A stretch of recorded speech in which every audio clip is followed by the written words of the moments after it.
Question हमारा कुछ इस प्रकार से है। क्वेश्चन में बोला गया है यदि 3 cot a is equal to 4 तो जांच कीजिए कि 1 minus tan square A upon 1 plus tan square A equal to cos square A minus sine square A है या नहीं। तो है या नहीं ये चीज हमें जांच करना है। तो सबसे पहले देखते हैं दिया क्या है। बोला गया है कि यदि 3 cot a is equal to 4 है, ये गिवन है।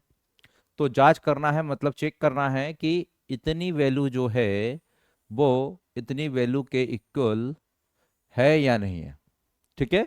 तो इस काम को करने के लिए, चीज चेक करने के लिए हम क्या करेंगे, सबसे पहले इधर लेफ्ट हैंड साइड के वैल्यूज चेक करेंगे मान रख के, और राइट हैंड साइड के वैल्यूज को हम चेक करेंगे मान रख के। अभी मान कहाँ से रखेंगे, किसका मान रखेंगे, टेन ए का मान रखेंगे इधर, इधर कॉस ए और साइन ए का मान रखेंगे। लेकिन ये ten A cos A sign ए कहाँ से आएगा, तो ध्यान दीजिए वो आएगा इस वाले इंफॉर्मेशन से जो कि आपका दे रखा है 3 cot a is equal to 4। तो इससे हम निकालेंगे साइन ए निकालेंगे, कॉस ए निकालेंगे, टेन ए निकालेंगे। ठीक है। वो कैसे निकलेगा, तो देखिए यहाँ पे इसको सॉल्व करते हैं।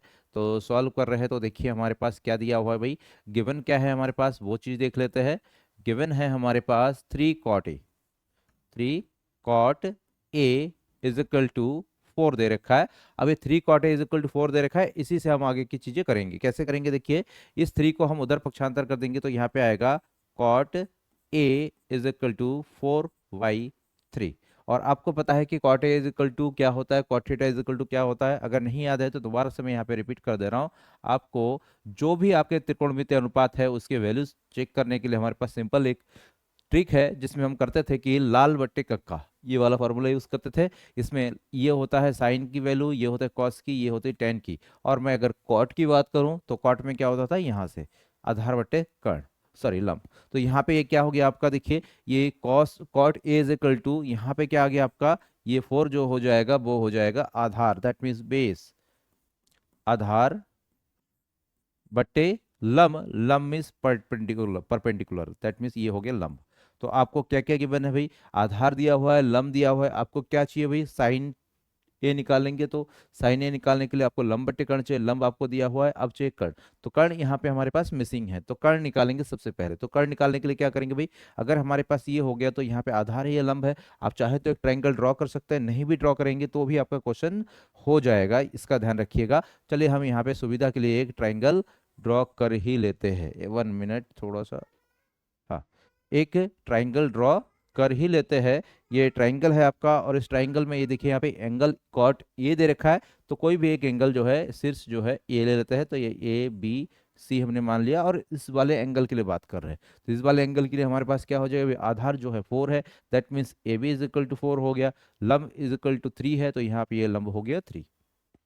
हमें हाइपोटेन्यूज दैट मीन्स कर्ण चाहिए, तो यहाँ पे पाइथागोरस प्रमेय लगा देंगे। ठीक है, पाइथागोरस प्रमेय। अब पाइथागोरस प्रमेय लगाएंगे तो पाइथागोरस प्रमेय क्या होता है एक्चुअल में, पाइथागोरस प्रमेय होता है कर्ण का वर्ग इज इक्वल टू आधार का वर्ग प्लस लंब का वर्ग। अब भाई हमारे पास यहाँ पे आधार कितना है, तो देखिए आधार हमारा निकल के आया है 4, तो 4 का स्क्वायर प्लस लंब जो निकल के आया है वो है 3, तो 3 का स्क्वायर कितना हुआ, देखिए 4 का स्क्वायर 16 और 3 का स्क्वायर 9, इन दोनों को ऐड करेंगे तो 25 हो जा रहा है। इधर क्या निकला हमारे पास, कर्ण, कर्ण क्या है आपका AC, तो AC square is equal to इतना निकल गया। अब हमें क्या चाहिए भाई, AC चाहिए, तो AC वैल्यू कितनी हो जाएगी, AC इज इक्वल टू, ये स्क्वायर जो है बराबर के उधर चला जाएगा तो अंडर में कन्वर्ट हो जाएगा, that means AC is equal to under 25, और अंडर 25 की वैल्यू होती है आपकी 5। तो यहाँ से आपका AC की वैल्यू आपकी आपकी निकल चुकी है, AC इज इक्वल टू आ गया 5, दैट मीन्स ये हो गया और इसकी वैल्यू है 5। ठीक है। अब आगे प्रोसीड करते हैं। देखिए हमें जो है एक ट्राइंगल के तीनों साइड्स पता चल गए। अब कोई भी त्रिकोणमितीय अनुपात होगा उसकी वैल्यू हम इजीली यहाँ पे निकाल सकते हैं। तो उसको निकालने का प्रोसेस यहाँ पे करते हैं। देखिए क्या करेंगे, पहले सबसे पहले tan a निकाल लेते हैं, फिर sin a निकाल लेते हैं, फिर cos a निकाल लेते हैं, या फिर पहले sin a निकाल लेते हैं। देखिए sin a is equal to, sine A is equal to क्या होता है, लंब बटे कर्ण, दैट मीन्स लंब है हमारे पास BC अपन कर्ण है AC, BC अपन AC, और BC की वैल्यू है हमारी 3 अपन AC है 5। तो ये वैल्यू आ गई आपकी साइन ए की। Again cos A is equal to, cos A is equal to होता है आधार बटे कर्ण, that means base upon hypotenuse, base है आपकी 4, that means A B upon hypotenuse है ए सी, और A B is equal to है 4 अपॉन ए सी है आपका 5। तो ये हो गया इसकी वैल्यू। अब बात करते हैं टेन ए की बात। तो टेन ए, अब टेन ए जो कि यहाँ पे दे रखा है इसलिए इसको निकाल रहे हैं, जो जो चीजें रिक्वायर्ड है उसी को निकाल रहे हैं केवल, ठीक है। तो टेन ए का वैल्यू तो हम यहाँ से भी निकाल सकते थे, जैसे cot A is equal to 4/3 आया था, तो tan A is equal to 3/4 हो जाए, क्योंकि जो टेन ए है वो कॉट ए का रिवर्स होता है और कॉट ए जो है वो टेन ए का रिवर्स होता है, उल्टा होता है, ठीक है। तो यहाँ पे tan A is equal to, अगर हम इसमें से निकालना चाहे तो भी निकाल सकते हैं, इसमें से निकालना चाहे तो भी हो सकता है, ठीक है। तो हम इसी से निकाल लेते हैं। भाई tan A is equal to क्या हो जाएगा, देखिए tan A is equal to लंब बटे आधार, और लंब क्या है हमारे पास 3/4, तो यहाँ पे आ जाएगा B C upon A B is equal to 3/4। ये जो हमारे पास कुछ इंपॉर्टेंट वैल्यूज आई है इनको ध्यान रखना, और इसी से हमारा क्वेश्चन होना है कवर, ठीक है। इसी से हमारा क्वेश्चन फाइनल कवर होना है। मैं उधर का इरेज कर दे रहा हूं।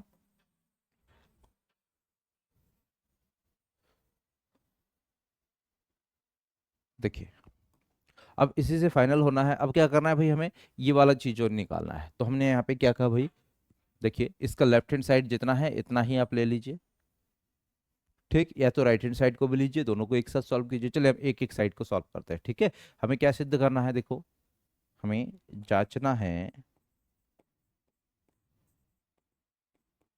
जांचना है क्या, 1 - 10 square A upon 1 + 10 square A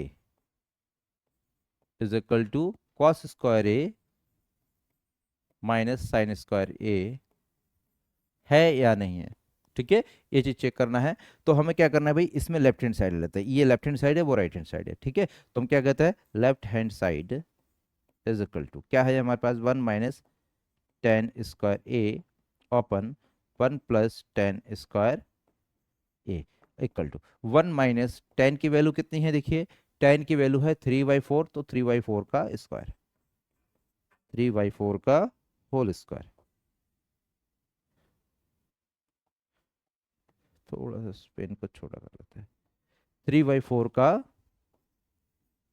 whole square open, यहाँ पे 1 + 10 स्क्वायर है तो 1 + 3/4 का होल स्क्वायर हो गया। अब आगे इसको सॉल्व करते हैं, देखिए इक्वल टू क्या आ जाएगा, 1 - 3 का स्क्वायर हो जाएगा आपका 9 अपन 4 का स्क्वायर हो जाएगा 16 अपन 1 + 9/16, इतना आ गया। इसको एलसीएम लेंगे तो कितना आएगा, 16 - 9 अपन,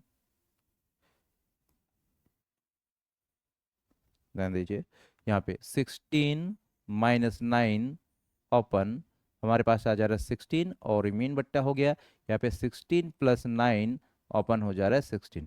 इसको आगे सॉल्व करेंगे तो क्या आएगा, देखिए 16 में से 9 गया तो बचा 7, ठीक है। 16 से 16 कैंसिल, 7 ओपन, यहाँ पे 16 और 9 हो गया आपका 25। तो ये आया आपका left hand side, left hand side is equal to इतनी आ गई। अब left hand side is equal to इतना आ गया। अब हम क्या निकालेंगे, राइट हैंड साइड सॉल्व करेंगे। अगर दोनों इक्वल आ गया तो फिर हमारा आंसर करेक्ट हो जाएगा, जो बोला गया वो सच है, ठीक है। Again right hand side is equal, right hand side में क्या है, cos square A minus sine square ए। अब इसको चेक करते हैं भाई, कॉस स्क्वायर ए, कॉस की वैल्यू कितनी है, देखिए कॉस की वैल्यू है 4/3, तो 4/3 का whole square minus sine square A की वैल्यू है, that mean sine square, sine A की वैल्यू है 3/5, तो 3/5 और साइन स्क्वायर ए था तो इसका होल स्क्वायर कर दिया। अब आगे सॉल्व करते हैं, यहाँ पे कितना है, कॉस का वैल्यू है 4/5, हमने 3 लिख दिया है, इसको थोड़ा सा सही कर लेंगे, कितना है 4/5। अब इसको सॉल्व करते हैं, देखिए 4 का स्क्वायर हो जाएगा 16 अपन 25 माइनस 9 का 3 का स्क्वायर होगा 9 अपन 25, दोनों कैल्शियम लेंगे आ जाएगा 25, 16 - 9, तो यहाँ से आएगा 16 - 9 हो गया 7 अपन 25। ये आ गया आपका right hand side is equal to, right hand side आ गया। अब ये जो आपका राइट हैंड साइड आया, देखिए दोनों का लेफ्ट हैंड साइड और राइट हैंड साइड क्या आ रहा है, इक्वल आ रहा है।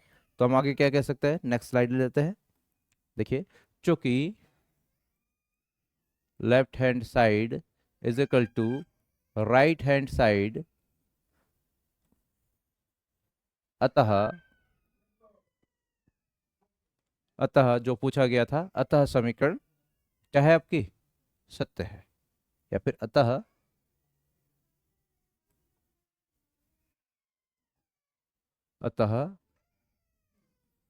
दिया गया संबंध सत्य है। ठीक है। आई होप आपको क्वेश्चन बहुत अच्छे से समझ में आया होगा।